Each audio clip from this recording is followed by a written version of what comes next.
Welcome to MMA on the Rocks. My name is Bill Welker. You are listening to episode 174 of the podcast, or you're joining us live here on YouTube. Today is Saturday, February the 1st, the day before Groundhog Day, to find out if you Northerners are going to have another 900 weeks of winter or whatever the fuck. And it's also Super Bowl Sunday tomorrow, which is not really pertinent for me, because I'm not going to be watching it. But before we get into anything else, let me introduce my co-host all the way from New Jersey, where he's going to be waiting to see that groundhog tomorrow. Jeff, the Animal Wilson. Jeff, how you feeling on this Saturday afternoon, my friend? Unusual time slot. How you feeling, man? Bill, I'm still waiting for my snow day to have off from work. So this groundhog can stay home for all I care. Well, man, if he doesn't see that shadow, man, he comes strutting out of that hole. That's it. It's springtime. Yeah, well, like I said last week, it's been unseasonably warm this January. This past January now, because it's February. Bill, it's tax season. I just wrapped up filing my taxes electronically right before we got on the show here. Nice. And Bill, it's the one part of my life that makes me feel like I'm doing something right here. You're doing your taxes right? Yeah. I went through TurboTax. Well, so you have to do them right, because if you don't, it's against the law. Yeah, so there's that. Yeah. I don't know if we should even say anything else about it. The government's listening, man. They got eyes and ears on us at all times. Yeah, so Bill, let's move into something more interesting. Bill, the family's had the flu all week. What's the status here?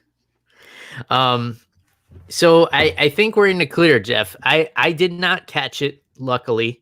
Kiddo had it for a little while. Wife had it for a little while. So, you know, it meant a couple extra duties around the house for old dad, but, you know, that comes with the territory. Yeah, I think we're in the clear, man. Like I said last week, I think my body's just preserved with all the bourbon I drink. So I think all the self-embalming that I do, it makes me immune to the flu, because I didn't get a flu shot or anything. You know, just, you know, plenty of rest, plenty of exercise, and plenty of alcohol, I think, is the recipe. I mean, I don't have a PhD or anything, but it seems to work. So you can't argue with results, right? Bill, might have to, because I was looking at statistics yesterday, and there have been 8,200 reports of people who have died from the flu this flu season, 29 of them being children. So, Bill, you got to be doing something right. Yeah. Yeah. Otherwise, it'd just be a statistic. Yeah, there you go. And we weren't here on the show. I like to be the exception, not the rule, you know? In any case, yeah, everybody's feeling good, man. So instead of watching the Super Bowl tomorrow, I'm taking the crew over to Orlando. We got the annual pass at Disney World, so we're going to be going to Epcot. And I realized from our conversation before the show that you didn't even know that was a theme park. You thought it was just like a little town. Yeah, Bill, I thought it was like a town where you're going to go to some breweries or something.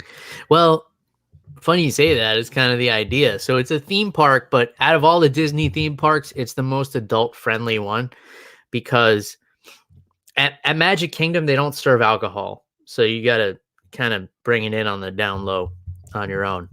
And I would talk about the ways I do that a little bit more, but I don't want them to find out about it. So if you're going to Disney and you need to get alcohol in, just send me a private message on social media or something, and I'll hook you up.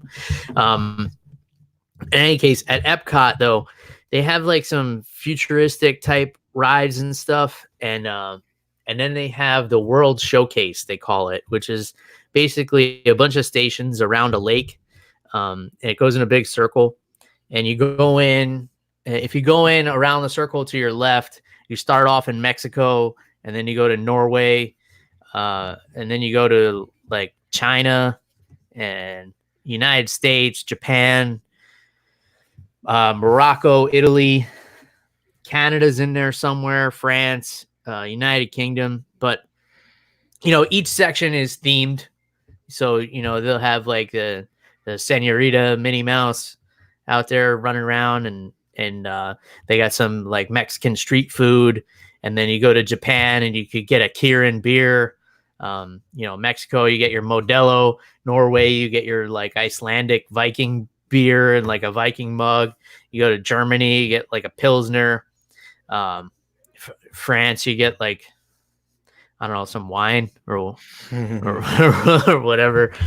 You get like a White Claw or something if you go to France. You get the White Claws. They probably do have that now. So you get a White Claw and a beignet. That's the killer combination. But what my favorite one is Japan, because you get a Kirin beer and you can get a frozen Kirin.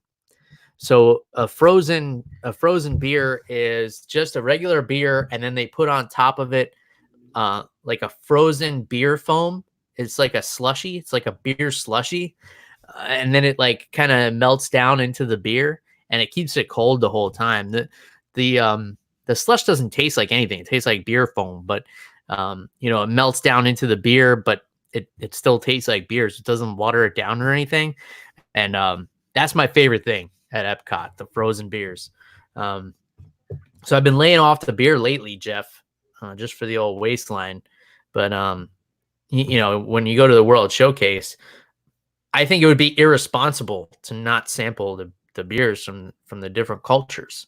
I'm a man of the people, Jeff. Yeah. I'm a worldly guy. I appreciate other cultures and the alcohol that they create. So I gotta pay tribute to that by drinking all of it. Can't argue with that logic, man. Yeah. So one of these days when you come down, we got to go to Epcot so you could check this out. It's a good time. Yeah, but you know me, Bill. I'm more of a foodie, man. I just want to check out the food from all these places. Oh yeah. The food's legit too. Like they bring in people from each of those countries. They bring people in from those countries. So like, you go to the France section and they got like real legit French pastries and stuff. It's funny, you go to the American section, they got like the giant turkey legs and like big salty pretzels and stuff. Now we're talking. Yeah. But yeah, the food is good too. And then every now and then they have a food festival going on, and they'll have even more stuff. Like in the Japan section, they got a hibachi grill and stuff. There's really good food in the Morocco section. Good Moroccan food there. Like a lot of like warm pita bread and hummus and stuff like that. They do it up, man. They're not fucking around with their food and booze in Epcot. I mean, it's Disney World. They run the fucking planet, so they're able to bring in all the best food and alcohol. Yeah, I mean, they probably own most of it. Yeah. I mean, Disney runs the world. I mean, if Disney partnered with like Amazon and Facebook, forget it. That's it. That's world domination. I mean, Yeah, forget about what any of these dictators try to do. Like it would be Mickey Mouse, Mark Zuckerberg, and Bezos running shit, and that's it. They'd be unstoppable. Like, what are you gonna do? You can't not have Disney. Can't not have Amazon. You can't not have Facebook. These things are not going away. They're gonna run shit, man. In any case, I guess we should talk some mixed martial arts. Not a whole lot going on this weekend. I guess they avoided doing a show on Super Bowl weekend, UFC. Yeah, I don't think it's a bad move though. I think that there's more money to be made by not having it on Super Bowl weekend. Yeah. I mean, people spend like $500,000 to get tickets to the Super Bowl. So leaves very little money to go to Las Vegas. That's true. That's very true. I imagine a lot of MMA fans are going to be watching the Super Bowl tomorrow. I'm not going to be one of them. I think I watched like 1.5 football games this season, and it was just because I was around people who were watching. It wasn't because I was like, oh, football's on. Yeah, I don't know, man. I just haven't been into it. So, and the Giants have been terrible, so that doesn't help anything. Yeah, I guess I'm and a Giants fan. I can't really call myself a fan anymore because I don't like I got a hoodie, but other than that, I don't support the team. yeah, but Eli Manning retired, so I don't think anybody else supports the team anymore either. Yeah, yeah, that's a bummer, man. I was an Eli Manning fan. I, what he did in those 2 Super Bowls. If you're a Giants fan, like I don't know how you could ever turn your back on Eli Manning. In any case, that's not football talk. So we got to look ahead to next week for some MMA action, and we got John Jones coming back. It it feels like the wind is out of the sails for the UFC a little bit. I feel like 2020 got off to kind of a shaky start. You know, the Curtis Blades card was awesome. We had Conor McGregor, but they didn't get out of the gate like they usually do with like a big, first card of the year, like first week of the year, and then like there's just not that hype, not that excitement. But let's try and build it up for UFC 247, which is going to be in Houston, Texas, Jeff. And it's headlined by John Jones. My opinion, the greatest fighter to walk the face of the earth. I don't care much for pound lists. I think John Jones is just the best fighter. I mean, he's gonna beat up anybody that's under light heavyweight, and probably anybody that is a heavyweight as well. So for my money, just the best fighter to ever walk the face of the earth. But it's hard to get excited for a John Jones fight because there just doesn't seem to be competition for him out there. But we have the 12-0 Dominick Reyes coming off a knockout of Chris Weidman, who's a legend of the sport. But you wouldn't say that Dominick Reyes knocked out like the Chris Weidman that was the champion of the world, and it wasn't the same Chris Weidman that beat Anderson Silva twice. It's the Chris Weidman that we have now. I don't know, man. Puncher's chance for Dominick Reyes. Maybe if John Jones doesn't train hard, doesn't show up. Outside of that, I don't really see what he could do here. You want to change my mind, Jeff, or are you on the same page? Well, I don't think I could change your mind if I tried. I mean, excuse me. I think you're right. Reyes has a puncher's chance. His record is good. He's 12-0, but he hasn't fought too many people that I know of, man, or at least that I recognize. And John Jones has been in this game a long time, dude. And antics outside of the cage aside, John Jones, he's a scary dude in there, man. He's got it all. The striking, the grappling.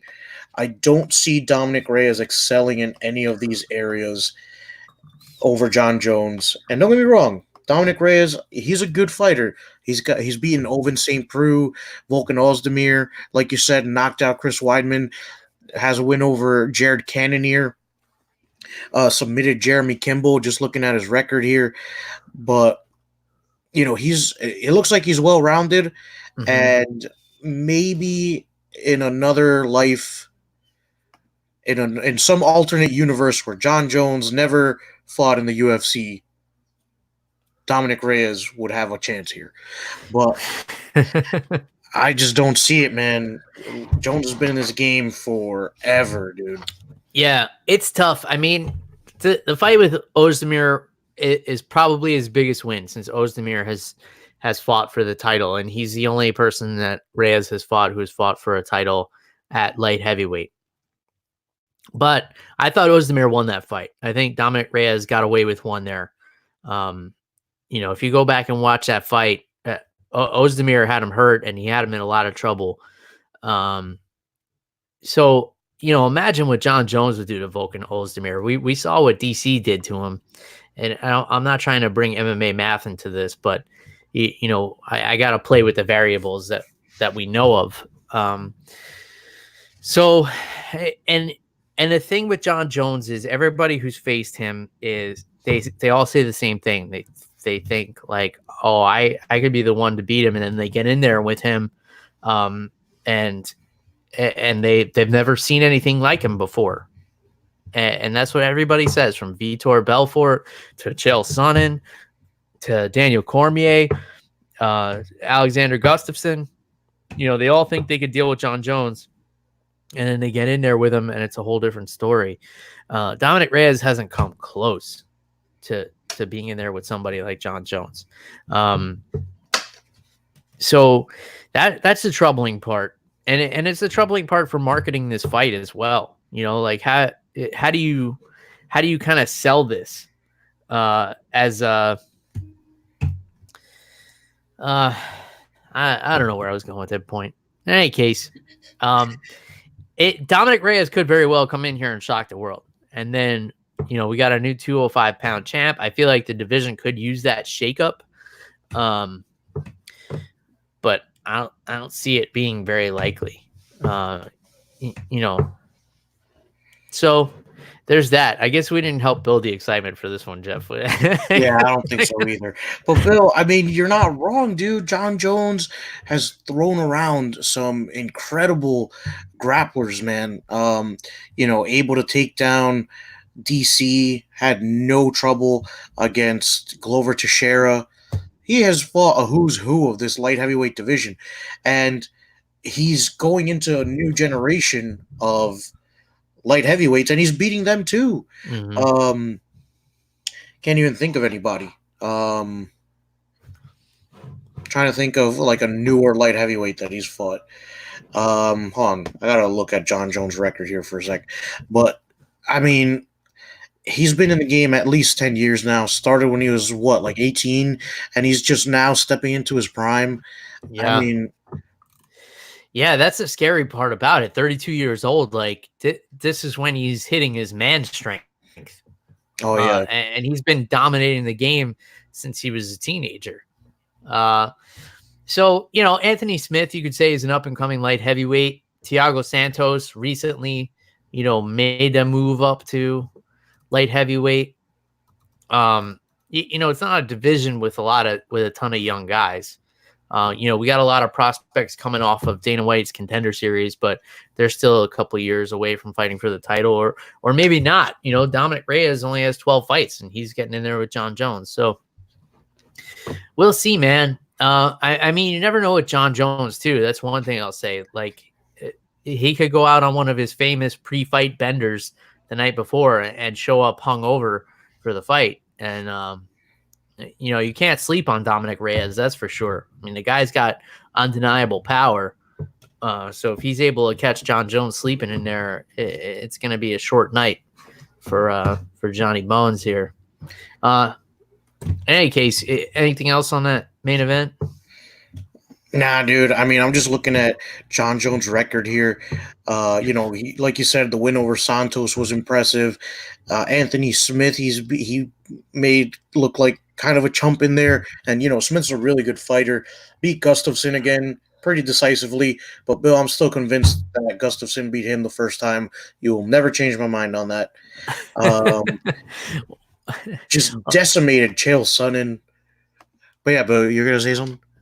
Yeah, I was there for the Chael Sonnen fight. I mean, John Jones did win. I would argue John Jones won 4 out of 5 rounds against Gustafsson the first time. Okay.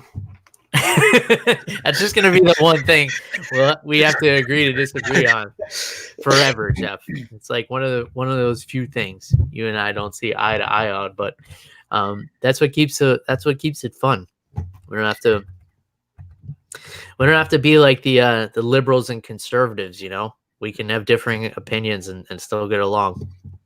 Don't tell one of those liberals that, Bill. They will give you hell and high water. Yeah, I mean, those conservatives may do the same, and they're armed, so I'm more afraid of them. In any case, before we go down a political rabbit hole here, let's get into this co-main event. Arguably one of the best female fighters walking the planet Earth, Valentina Shevchenko, is going to defend her flyweight championship against Katlyn, blonde fighter Chookagian. This is one where I feel like the challenger has a better chance than the main event. So that's something. But if you take the main event out of the picture, I'd say that Katlyn Chookagian has to be the biggest underdog on this card. Valentina Shevchenko is just an absolute killer. And the things that she has done, like her performances against Amanda Nunes have only gotten better as time has gone by. And we've seen what Amanda Nunes has done to the top competition to come by time after time. So the fact that Valentina Shevchenko has gone the distance with her twice, gone 8 rounds with who a lot of people consider the greatest of all time in Amanda Nunes, it's saying more and more about her as time goes on, and especially for the fact that she moved down a weight class after doing that twice. So what are your thoughts on this one, Jeff? Do you like the champ here? You think the underdog's gonna, pull an upset and shock the world here? We could see potentially, back-to-back 2 of the biggest upsets of all time on this card. And that would be a first, I think. I don't think we've ever had a main and co-main event where we've had champions getting upset that were such heavy favorites. So there's that kind of makes it interesting. But give me your thoughts, Jeff. Yeah, Bill. The only card that I can remember coming close to this was the New Year's Eve card a couple of years back, where Holly Holm beat Ronda for the belt. And I think that on the same card, don't quote me on this, I might be mistaken, I believe on that same card was when Dominick Cruz lost to Cody Garbrandt. That might be the only time I can remember something like this happening with this big of an upset. Yeah, I think you're right. I think that those 2 were on the same card. And, we could easily Google this, but let's just go with it. Yeah, that's the only time I can remember something like this happening. But, Bill, I don't think that'll happen again, considering that John Jones is in the main event. And even Valentina Shevchenko, man, she's just – and before I get into this, let me not take anything away from Katlyn Chookagian. Katlyn Chookagian is very well-rounded. She comes from an awesome team over at Henzo's in New York with Edson Barbosa, Frankie Edgar, Sajara Eubanks. Those are all high. Marlon Moraes is in there too. They're a very strong team. They produce very, very high-level skilled fighters. So Katlyn Chookagian, she's got it, man. She's got the tools to beat Valentina Shevchenko. But I think Valentina Shevchenko is better in all those areas. I think that her Muay Thai, if we're talking about striking, Shevchenko excels here. If we're talking about grappling, I think Chookagian has a slight advantage in her grappling because she's a brown belt under Renzo Gracie, and she comes from a very grappling-heavy fight team. But Valentina Shevchenko, no slouch either, man, has put a lot of girls in very bad positions. I remember what she did to Juliana Pena, who's a very high-level jiu-jitsu fighter. Got her with an arm. Yeah. So yeah, dude, it's kind of a tough call, but I gotta go Valentina Shevchenko. I think she's just better all around. Yeah. So here are the challenges that Katlyn is gonna have. She's never fought anyone quite like Valentina. She has some impressive wins over, the likes of Joanne Calderwood, Alexis Davis, Jennifer Maia, Lauren Murphy, who are all super tough female fighters. She's never finished anyone in the UFC. So to make the assumption that she would get in there and finish the champ, Valentina, would be a very big stretch. So her best path to victory would be a 5-round decision. And, Valentina's been fighting nothing but 5-round fights for the last, 3 or 4 years. So she's kind of got the advantage there. But I do believe that Katlyn has the gas tank to go 5 hard rounds with the champ. Will she be able to outpoint her in those 5 rounds? That's what we have to see. Valentina is good everywhere. Like you said, she submitted the black belt in Juliana Pena. So she's got grappling, she's got wrestling, she's got wrestling defense, and on her feet, she's a fucking terror. But Katlyn's a grinder. So, let's see if she can grind it out. I'm really excited for this co-main event. I think more so than the main event. Just because I really want to see Katlyn tested. Like you said, she comes from one of the best camps out there, and her only 2 losses are split decisions from Jessica Ai and Liz Carmouche. Nothing to hang your head about there. Those were both really close fights. I mean, obviously, one judge in each of those cases thought that Chookagian won. So, she's never really been dominated in the past, but again, she's never fought anyone like Shevchenko before, but there's not a lot of people out there like Shevchenko. So we just got to kind of wait and see. Moving down the line, we got Juan Adams and Justin Tafa, who have a combined 11 fights, I think, in the heavyweight division. So I don't know. For me, I figure Juan Adams has to be a favorite here, but it's kind of like flip a coin for me. I'm more excited about the other heavyweight fight on this card, which is Ilir Latifi making his heavyweight debut, and he's making it against Derrick Lewis. And we were talking about this a little bit last week, Jeff, but let's get a little deeper into it. Like, Latifi's not a big light heavyweight. I always thought he's a thick dude, but he probably could have made 185. Yeah, he tried. Tone up a little bit. I know it's 20 pounds, but tone up a little bit, trim down a little bit.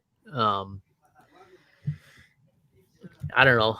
Cut the grape leaves out of his diet or whatever it is. That's like the empty calories, and he probably could have done it, but he decided to go the other way with it. And he's going to move up to heavyweight. I'm interested to see what he's going to look like. I mean, the dude is built like Barney Rubble, the Flintstones. He's like the guy's built like a fucking tree trunk. I can't picture him getting much thicker at his height, which is what is he, like 5'8" or something? Like he's dude, not that's a big my dude. height. That's my height, and I feel like if I were to fight in the UFC, I'd have to fight at 170, which I'm a long way away from there. But the point is, I don't know what this guy's doing at light heavyweight, but don't get me twisted. I'm a big Ilir Latifi fan, Bill, and I'm excited to see how he goes about the mountain to climb that is Derrick Lewis. Because Derrick Lewis, man, I feel like just the wind from one of his missed punches, the front of the audience can feel, man. Derrick Lewis, he's maybe not well-rounded is not the word, but he has enough grappling to stay out of trouble, I feel like.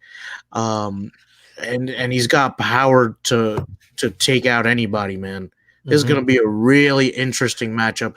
I think that stylistically, this is probably my favorite matchup on the card. You have the short wrestler versus the giant striker with loaded hands here. This is going to be fun to watch. Yeah, it's the story of my life, Jeff. This is me in the gym. I'm the Latifi, with the monsters. But yeah, I mean, Latifi has world-class wrestling, no doubt about that.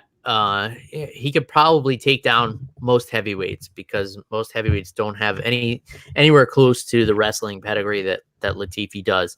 But what's he going to do with it once he gets Derrick Lewis on the ground? I mean, we saw Derrick Lewis get taken down by Roy Nelson, and Derrick would just bench press him off after he was done wrestling. That's the crazy thing about Derrick Lewis is he'll let you take him down so he can rest.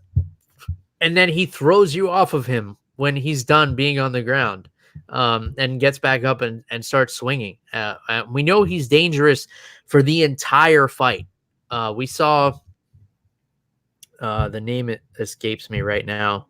Russian dude, or one of Derrick Lewis's opponents that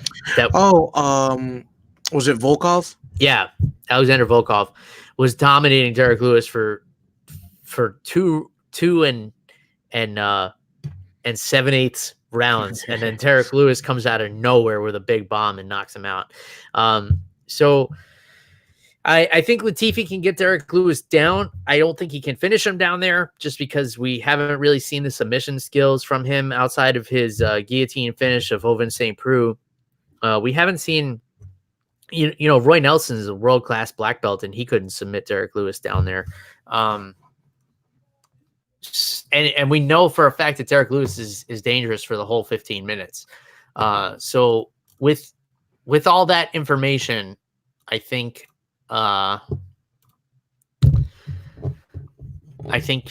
you got to go with Lewis here, especially since Latifi's coming off a couple of losses at light heavyweight and he's moving up. I don't think this is a good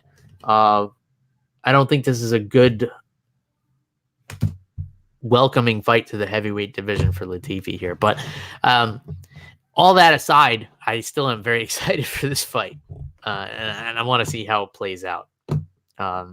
Anything else on this one, Jeff? No, but I'm with you on that, man. Super excited for Derrick Lewis versus Ilir Latifi. Just so many possible outcomes for that one. Yeah. Another fight that I feel like is a sleeper fight is Dan Ige against Mirsad Bektic. These are two featherweights that I feel like are very under the radar guys. They're always in tough wars. I feel like they're going to put on a show with this one. They're both guys that are really tough to put away. And I really think they're going to go to war. Any thoughts on this one, Jeff? Yeah, man. Mirsad Bektic, I'm a fan of his. He's aggressive. He's going to be in your face. Dan Ige, also very, very talented fighter. So I'm with you on that one, Bill. I think this is the dark horse fight here. I think that if you're not paying attention, you're going to miss a very good fight. Potential fight of the night here. Yeah, Bektic is one of those guys where he's looking to knock you out, and he doesn't care if he risks getting knocked out in the process. So this is a fun fight. I feel like this fight is not being talked about enough on this card here. I think that's my sleeper. That's my sleeper pick. Make sure you turn in for Dan Ige versus Mirsad Bektic. It's going to be a featherweight war here. Antonio Arroyo looked really impressive on Dana White's Contender Series. He seems like a real killer, but then you look at his record, he's 9-3, and he's going in there against Trevin Giles. No walk in the park for anybody. That should be a fun fight as well. Let's see what else we got here. Miles Johns, the 10-0 Miles Johns, who also came off of Dana White's Contender Series, I believe, is going to get in there with Mario Bautista. Both guys with fairly young records, a lot of young records on this card. But I think that's going to be a really exciting fight. Miles Johns, he always puts on a show as well. I want to just pull up his record here and make sure I'm not misspeaking that he was on the so he was on the Contender Series, and he had one fight, split decision victory over Cole Smith in the UFC so far. But 10-0, really tough bantamweight dude. I remember being impressed with him on a Contender Series. And then we got Andrea Ewell, who, always goes out there explosive. A little bit of concern for his gas tank, because he's one of those guys where if he doesn't finish you in the first round, he tends to fade, like his last fight with Marlon Vera. He kind of blew his wad early on in the fight, and then got TKO'd late in the third round, because when you get in there with an experienced guy like Vera, you can't be swinging for the fences and blow all your energy like that. But Andrea Ewell, they call him the highlight, and they call him that for a reason. 7 knockout victories, 4 submission victories in his young career at bantamweight. So that's another exciting bantamweight fight, and I'll give you one more, Jeff. Andrea Lee and Lauren Murphy.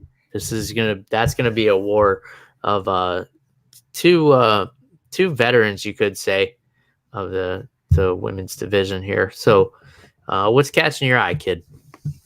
Bill, I'm really liking this Andre Ewell fight. Like you said, Andre Ewell, very well rounded.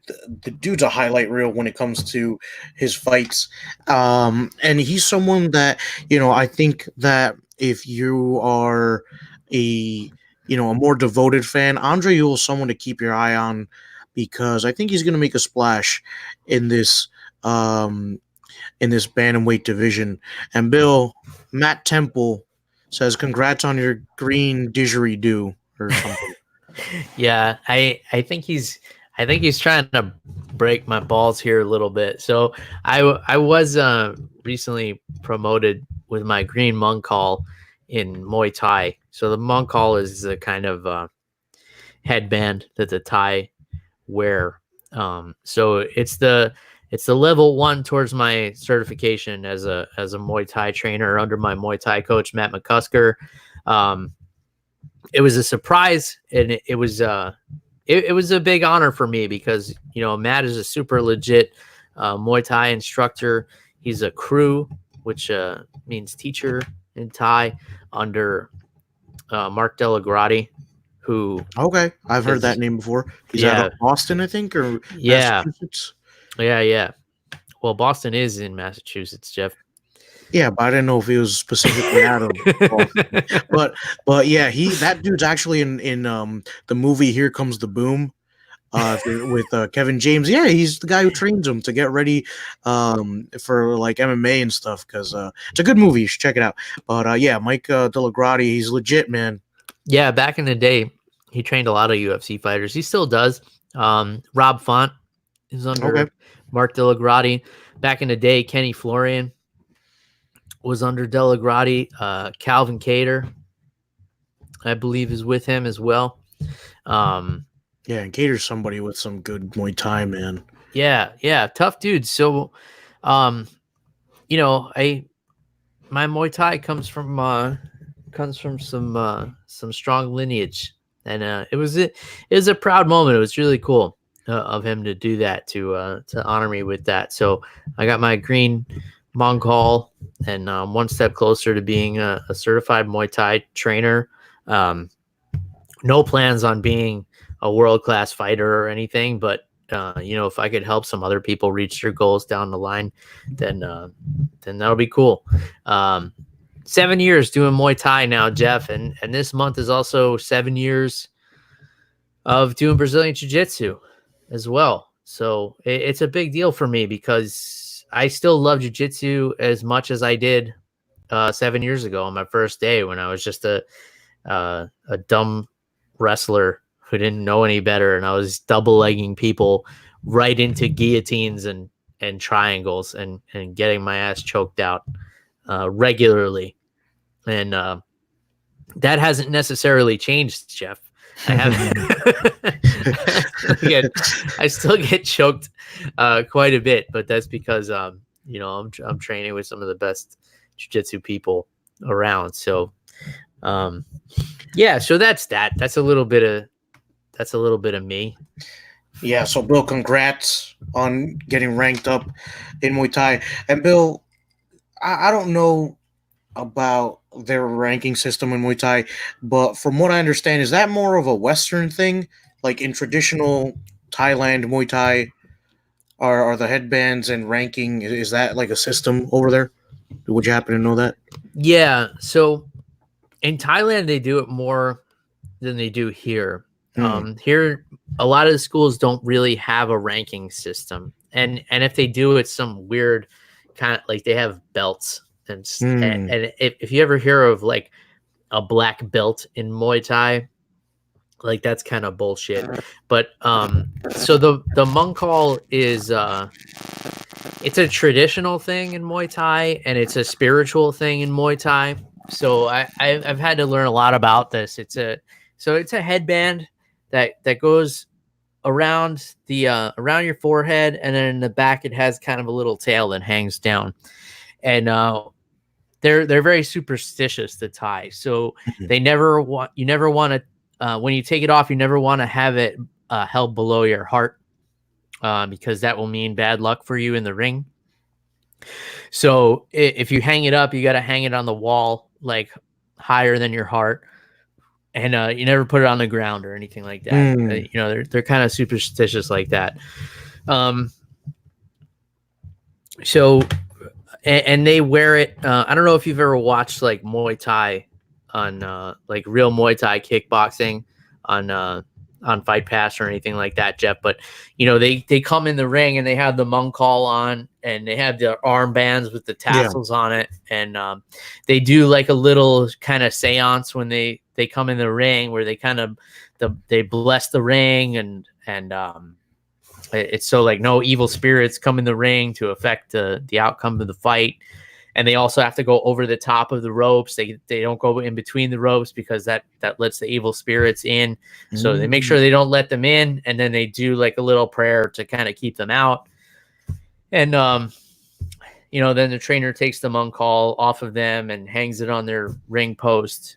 And it's a whole big tradition. So it's kind of cool for myself as a martial artist to be kind of included in such like a rich history like that, and learn a little bit about it, and to be honored with my green monk call under Matt McCusker. So there's that. So there's 4 levels to it, Jeff. So there's the green, and then the next would be gray, and then the one after that would be brown, and then the master level is the red monk call. So that's the ranking system that he uses, which comes from Kru Tong, who started the Sidio Tong lineage. So Mark Delagrati runs Sidio Tong in up there in Boston, and so Kru Yotong, or Master Yotong, was the guy who started all that, and so here we are now.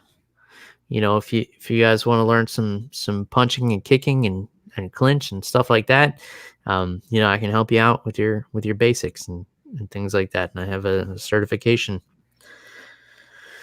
Bill, that's pretty awesome, man. Bill, I'm a person of faith and stuff. So, I like the idea of blessing the ring first, and having those traditions, connecting to spiritual things. So I dig that. It's pretty cool. And part of my faith is, I think that along with having a strong spirit, you have to have a strong mind and a strong body. And with that comes, jujitsu and training Muay Thai. So I dig that, Bill. I think it's awesome.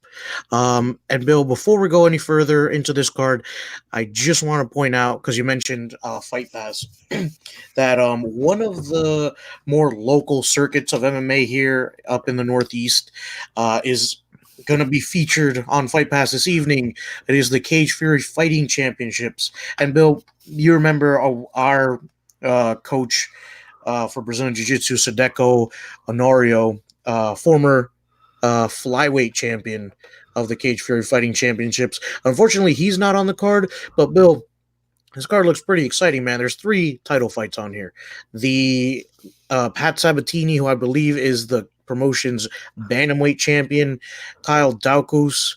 I don't know if I'm pronouncing that right. I believe he is the welterweight champion of the promotion, and Alexander Keshtov, who's trying to make it into the UFC, current middleweight champion, if I'm not mistaken, of the organization. So, Bill, if you got some time later tonight, man, I think you should definitely check that card out. Yeah, I just might tune into that. Got to get some use out of my my Fight Pass account. That I pay the monthly subscription, but I don't log into it all that often. So gotta get some use out of that. Get some miles back on that Fight Pass. Yeah, so that's cool. Speaking of local promotions, I'm gonna have a local amateur fighter on the show next week. Matt Allison, who's a bantamweight local promotion here. He's going to be defending his bantamweight title in a couple of weeks, so we're going to get him on to give him a little pop, and then another local fighter, Dave Mundell. I'm going to do something with him in the next coming week. He's going to be, you guys have heard me talk about Dave in the past. He's been doing the bare knuckle boxing. He's 2-0 in that, and he's going to be headlining the next BKFC card in Miami in 2 weeks from yesterday. 2 weeks from today, on February 15th. And he's going to be headlining it against Hector Lombard, who you guys all remember from the UFC, fucking killer. Yeah. So he's making his bare knuckle boxing debut against Dave's Redneck Mondell. So Dave's going to come on and tell us how he's feeling about that opportunity. So we got a lot of big things coming up, down the line in the next couple of weeks. So we'll have some interviews. I know you guys like the interviews. And yeah, man, that's it. I'm excited to get some UFC next weekend. UFC 247, John Jones, Dominick Reyes, Houston, Texas. I just realized it makes sense that Derrick Lewis is on this card because he's from Houston. So he's going to be a hometown boy on this card. And I think it'll be good. I think it's going to be some good fights. There's some ones in here. I think we're going to have some surprising results on this card, Jeff. Maybe not necessarily in the, main event and the co-main event, but somewhere on this card, there's going to be some big shocks. So I think it's going to be worth tuning in for. Anything else on UFC 247 or anything else we talked about, Jeff? No, I think it's going to be a good night of fights. I think that, while the UFC maybe hasn't started off with a bang this year, I think this card's going to deliver. I think the whole card's kind of a sleeper. So I think we're going to be pleasantly surprised here, Bill. Yeah, man. Let's bring some of that spiritual energy into it. And, hopefully we'll get a show next weekend. All right. So if you guys want to get a hold of Jeff on social media, if you guys agree or disagree with anything he said and you want to let him know, it's at @animal_Wilson. If you're watching on YouTube, you can see his name and his social media handle, the @animal_Wilson on Twitter and Instagram. You guys know how to get a hold of me. It's at MMA on the Rocks, Facebook, Twitter, Instagram, anywhere on the internet. You can send me an email, MMAonTheRocks@gmail.com. You can go to our website. You can send me a message there. I check them all personally. I promise you, there's no agency or anything running that for me. Everything is done in-house by us here. We are the stars, the producers, the editors, the everything's. So that's it. So let us know what you guys are thinking of drinking out there. Let us know what you think about the fights. Until next time. Cheers, everybody. Goodbye.